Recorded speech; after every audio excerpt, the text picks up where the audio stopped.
it can all sort of be happening simultaneously, but I would say you don't need to rush out and find an agent from the get go. It's much more helpful for you to get several bookings under your belt and get more comfortable.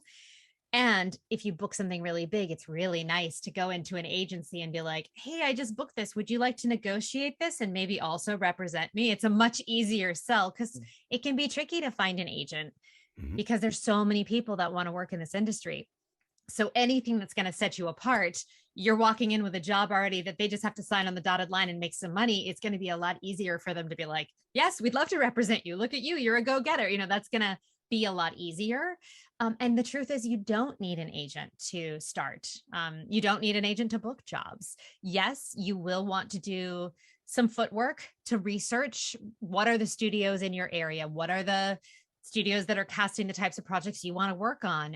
Where can you find work, whether that's through producers or production companies that you might be able to reach out to with hopefully your professionally produced demo, and or finding out how you might be able to get on their roster for auditions, and or if they do a short-term internship. There are certain studios that get interns that suddenly are just sort of working constantly, and that's not acceptable. For But if free.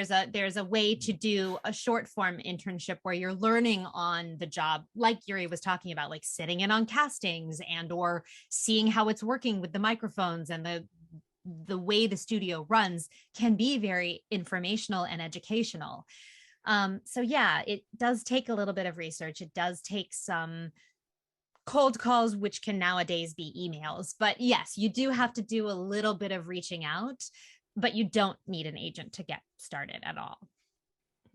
Yeah, and just to add to that, Kermit, we do have a free Facebook community where people trade information for casting opportunities. And there's also an unofficial Discord, the Bloombox Studios unofficial Discord that we don't run. It's students from here who did that. And tonight they're going to have a whole thing. Gwen's probably posting the link to that in here right now. Um, but they actually have workshops. They've got sharing of information for casting opportunities and how to better your skill set and prepare yourself when those opportunities do come. So there's actually a lot more resources for that sort of thing when you're in the beginning stages than there ever was. And it's also worldwide too. You can do it from anywhere. You don't have to crash auditions, and you don't have to send a bobblehead of yourself like some of our colleagues used to do. um, yeah, so there's lots of other ways to do that. The other thing I would just add on to about the cold calling thing is if you do get an audition, don't follow up with a phone call and just say, hey, did I get it?